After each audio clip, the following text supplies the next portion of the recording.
CNBC TV 18, Adobe presents Experience Makers. Hello and welcome to Adobe Experience Makers, brought to you by CNBC TV 18. We have with us today two very special guests on the podcast, starting with Shoma Narayanan, who is Managing Director, Group Strategic Marketing and Communications at DBS India, and Anandita Velluri, Director Marketing, Adobe India.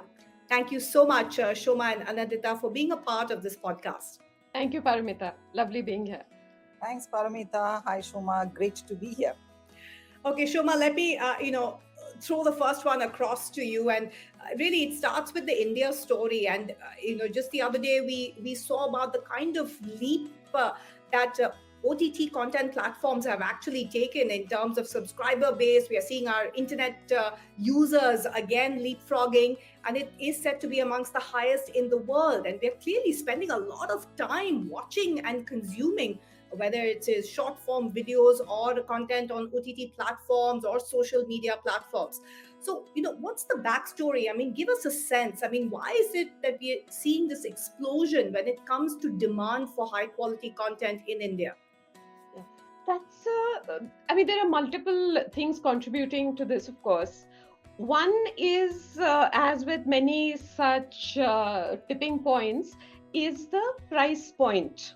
So there's far more availability of smartphones and internet connectivity. These have become far more affordable. So everyone across demographics has access to cheaper phones, to data plans. So there's a wide democratization, so to speak, of information as well as entertainment.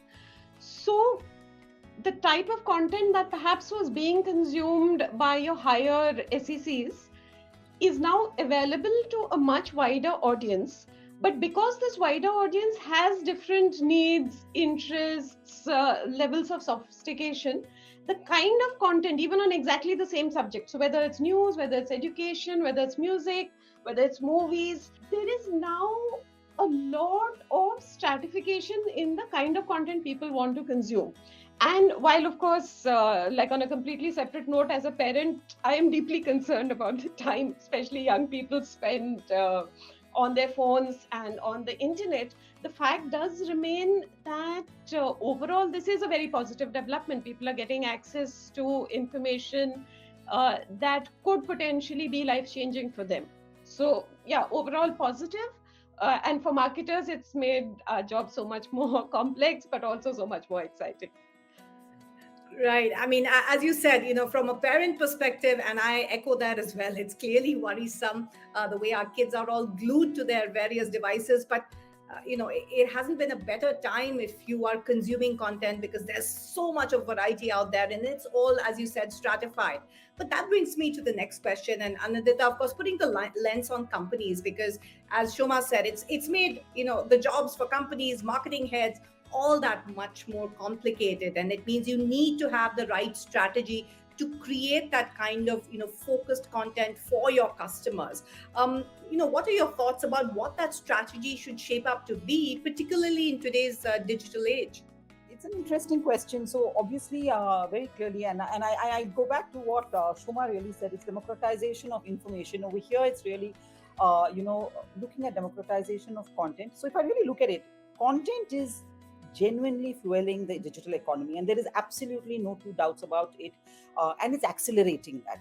If I look at some of the statistics, it's like 2.5 quintillion bytes of content that we create and curate every day, and the pace at which we are growing and accelerating from a digitization perspective, this is only going northwards.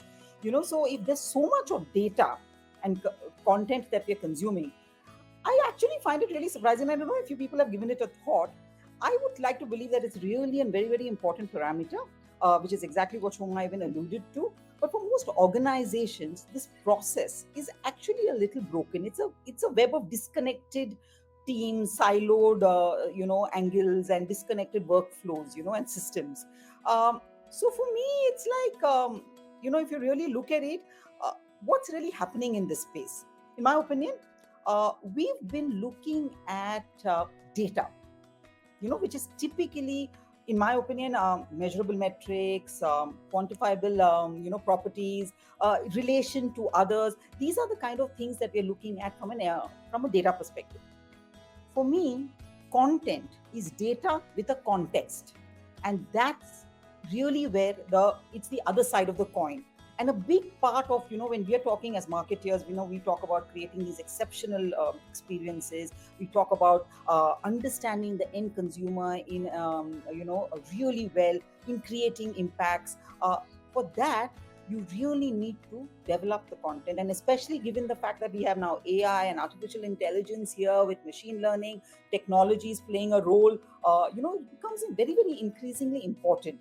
So for me, if you really ask me, uh, what's happening in this space is that there's a huge amount of data. It's one side of the coin. The other side of the coin is the content part, which really needs to be addressed, hasn't really been given its due credit and attention, and which is why we at Adobe say it's a content debt that needs to be addressed, and really needs to help brands deliver powerful experiences, because the ability for us to actually create content that matters, and the ability to streamline that content and go back to delivering it in a manner that's really, really personalized, is going to be the crux of what we will be discussing. Indeed, as you said, Anandit, I mean, I think you've laid out the key challenge for all marketers, for all of those who are really crafting the communication and customer experience side of the story using this content. So, Shoma, how do you respond to that? The fact that at one level there is so much of data, and some companies are slipping on that data, slipping up on content as well, because there's a mad rush as well to invest and really go ahead and be a part of all these various digital mediums. So how do you sort of make sense or come up with a strategy amongst all this noise, so to speak? One of the advantages that I've had in my career is that I've always been in banking, and banking historically has dealt with far more data than other industries have, right? Because our customers are using their credit card, they're taking loans, and there's just on the retail space. Similarly, on the SME side, there's a bunch of stuff happening. So as organizations, we are used to and we are set up to deal with large amounts of data. However, there are two big challenges that face us as marketers. One, of course, when you are kind of pitching or trying to sell to a very diverse, very fragmented audience, and you are also selling an entire suite of products, right? Right from retail banking to someone who's just started working, to investments and insurance, to a H&I client, to an SME, to a large corporate. Completely different segments, completely different types of people, but however often end up being on the same platforms, right? You'll have the CFO of a very large company also looking at his Instagram handle. You'll also have the kid who's just started working, looking at what the latest influencers just put up, right? So I would break it up into two parts. One is, who are you trying to speak with? What platforms are you using? And that is very data driven, right? Because you're able to, so thankfully with companies like Adobe helping us, you are able to actually segment and target to an extent that you were not able to do perhaps 10 years earlier, right? When, however, now the second part is, what are you telling these people? Right? And there is an increasing need to engage with people even before they become your customers. So to harking back to my earlier point, we were used to dealing with data, but we were used to dealing with data for people who were already banking with us or already had a relationship with us at some point, right? Now what's happening is, the kind of sources people go to for information, whether on banking products, whether on overall which way the economy is going and so on, the number of sources of information have increased. Especially during the pandemic, digital adoption just went through the roof. You found a lot of people who weren't using digital means of banking now or investing, now getting onto digital and therefore discovering a whole new world, right? And therefore the way they make decisions about who do they bank with has changed, right? And you therefore need to engage with them at multiple points before they become customers. Well, they're considering moving. when they're considering taking up a new product. And what you go to them with has to cue multiple things, right? You need to establish how you fit into their lives, right? What you can help with them with. And at DBS, we've tried a bunch of things across markets, and in India in particular, because we're a relatively new brand growing rapidly. We've tried every possible thing, from a hugely successful web series which is driven out of Singapore, but we've had a few episodes shot in India. So that was long format content. We worked with influencers. We have done the very traditional SEO and performance marketing piece, and we have tested and we have figured what works, what doesn't work. One big challenge from the data piece is also, you know what a customer is doing before they become your customer. Once they become your customer, because of data privacy norms, you often don't know what they're doing outside, you know. Right. Yeah, and that's something that every time I speak with a martech or someone who's vaguely related to martech, this is always something I kind of bring up, because I knew exactly what this customer was doing or this prospect was doing across multiple platforms earlier on, but once they become my customer, I can't. I really don't know. So I'm kind of, groping in the dark in some place.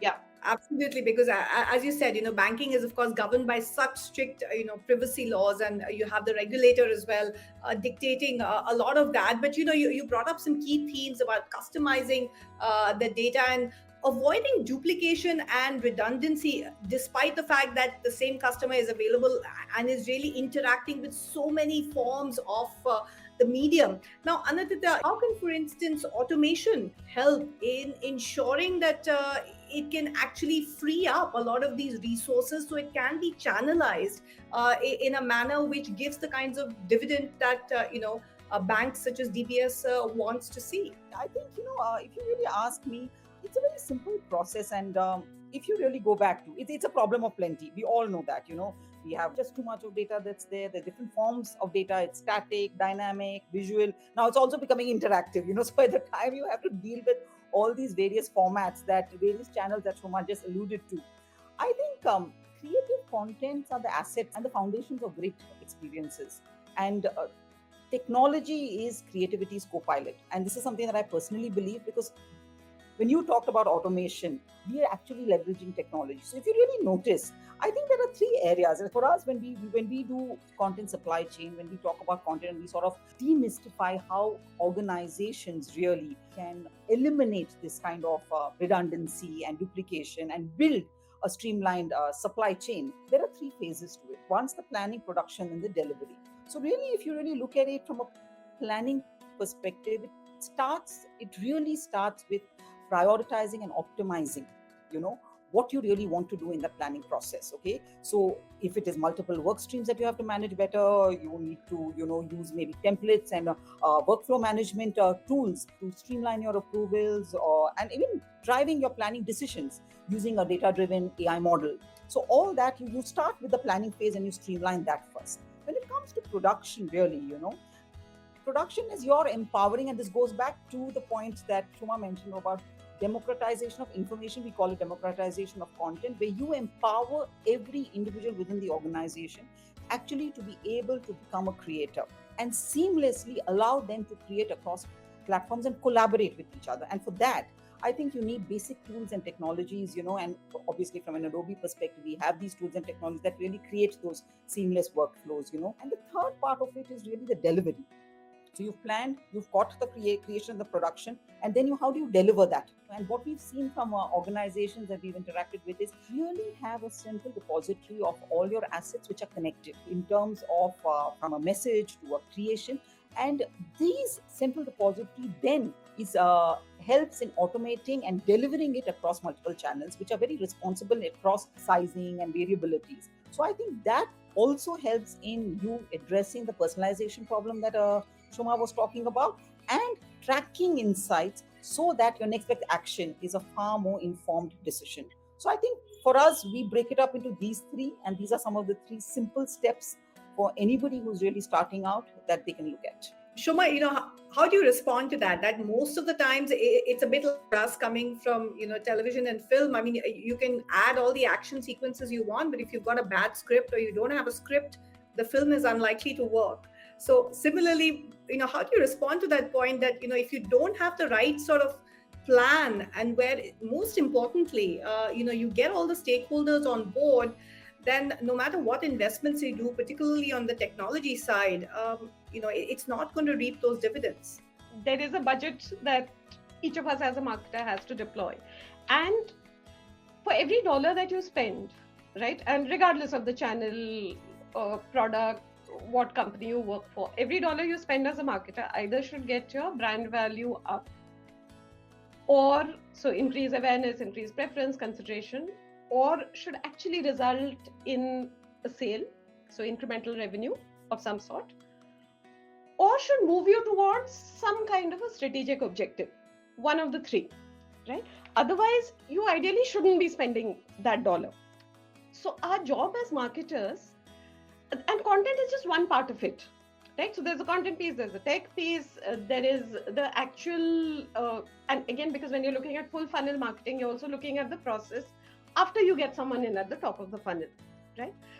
So what you need to focus on, in my view, is increase the top of the funnel as much as possible. Make sure you're getting the correct profile of customers in, so that your marketing dollars aren't wasted. You're not perhaps spending money increasing awareness in a segment that you're not actually going to source from, right?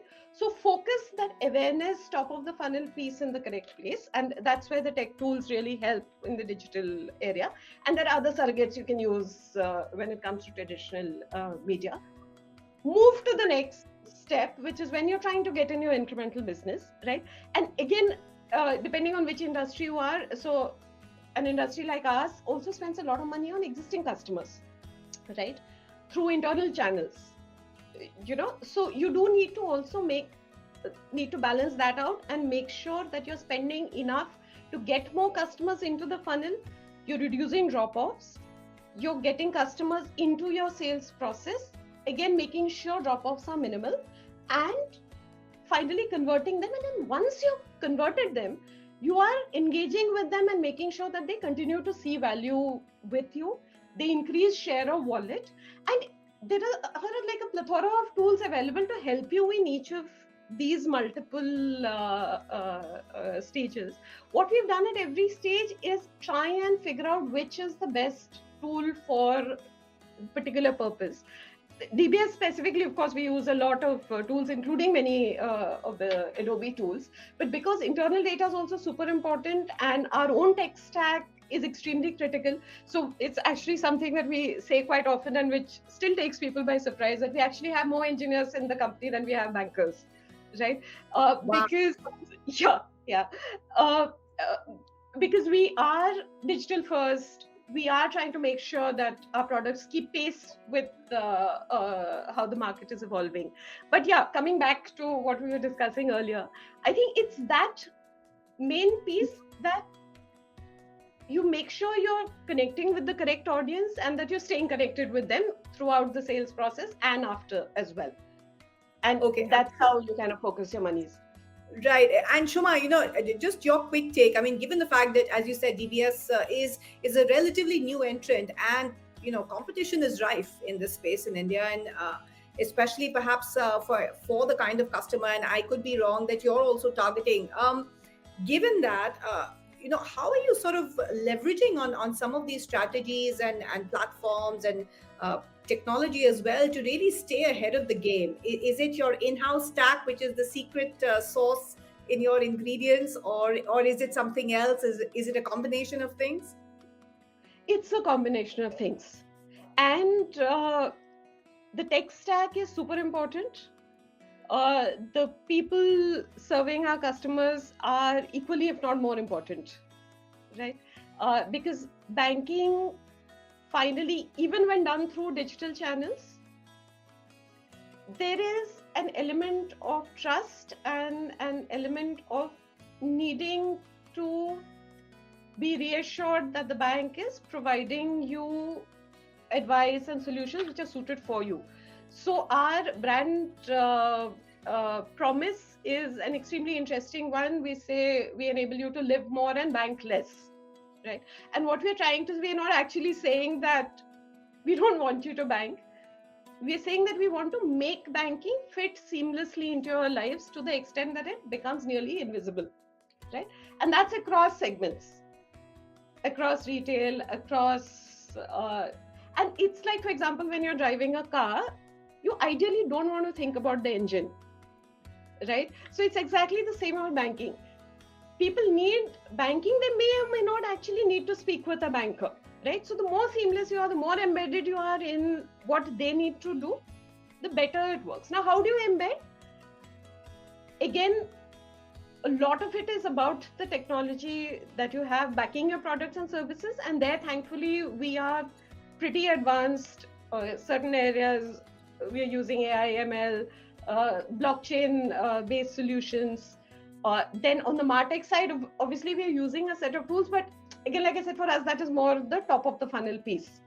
It's when the customer actually onboards with us that the actual magic happens. Anindita, you've been really advising a lot of companies and clients, whether it is in the banking space or otherwise across industries, in terms of how to really use technology and its platforms when it comes to building their content supply chain. And we are, many might say, at an inflection point when it comes to investments in some of these platforms, given the direction that we're taking economically, and coming back to that whole point of ROI. So just leave us with some thoughts in terms of where you see the market moving, the emerging trends and technologies, and really the future of content creation and distribution, and how businesses can keep pace and really ahead and in sync with their customer. So I think a very fair point on the ROI, and I think that's something that we all need to keep an eye out for, because there is only that much. Okay, so the technology and the tools and the platforms will give you the advantage of efficiency and advantage of speed. Okay, the content will give you the context and the concept. Okay, the data will give you the insights, and all these three really come together to provide you the value that finally is going to be in terms of ROI, in terms of loyalty, in terms of retention, in terms of acquisition, be it top of the funnel, middle of the funnel, or bottom of the funnel. So I think that's really where we come in. But in terms of, if I look ahead, I think, and something that Shoma alluded to in terms of, and I know that DBS is an extremely mature digital bank, and it has it has one of the most seamless customer journeys, if I must say so, when it comes to onboarding. So if I leave some thoughts behind, really, I think, personalization of at scale, which is really going down to that individual customer, retaining that customer, understanding how you can add value to the lifestyle of that customer through, and going back to Shoma's point of how banking can really become invisible to him, is something that will be an area of further development and evolvement. And to do that, I think I mean, everybody's talking about it, but I personally feel, and of course Adobe also has this huge stay over here, which is generative AI. This is something that I think we think AI is like, will completely enhance the speed and the precision of actually delivering and acquiring customers. It's literally like the superpower when we need to meet the huge demand of the customers, the evolving dynamic landscape, and ensuring that we are staying true and human to the technology that we're delivering it through. Very recently, of course, Adobe did launch a Firefly, which was our Gen AI tool, which starts with image and text effects. And I think the biggest thing is designed to be safe for commercial use, because I think it's a very big responsibility when we talk about such technologies that are emerging, to be prepared, to be responsible, and to be transparent about how we're utilizing these technologies. The second, I think, is automation. We alluded to it, but AI-led automation, insight-led automation, which goes back to how do you continue to, once you get to the customer, how do you continue to retain and attract and continue to engage with that customer in a smart manner, so that you continue to add value to that customer. And I think the final thing, in my opinion, would be, how do you really democratize content, make everyone empowered to make content, simplify the development, bring authoring capabilities into maybe commonly used tools, get everyone to be able to streamline that entire process so that, speed, efficiency, and faster time to market is what you'll be looking at. So I think these are some of the thoughts that I had that I'd leave behind, in addition to what we've already spoken about. Right. Anandita and Shoma, thank you so much for being a part of this podcast, because the future clearly is one bursting with potential, and one in which the customer is definitely in for a very interesting, if not a very immersive experience with brands such as yours, really looking at, bringing to the forefront the kind of rich content that we are seeing and ensuring that it is customized to his or her needs. Thank you so much, Shoma Narayanan of DBS Bank and Anandita Velluri of Adobe India, for being a part of this podcast, which is a part of the Adobe Experience Makers, brought to you by CNBC TV 18.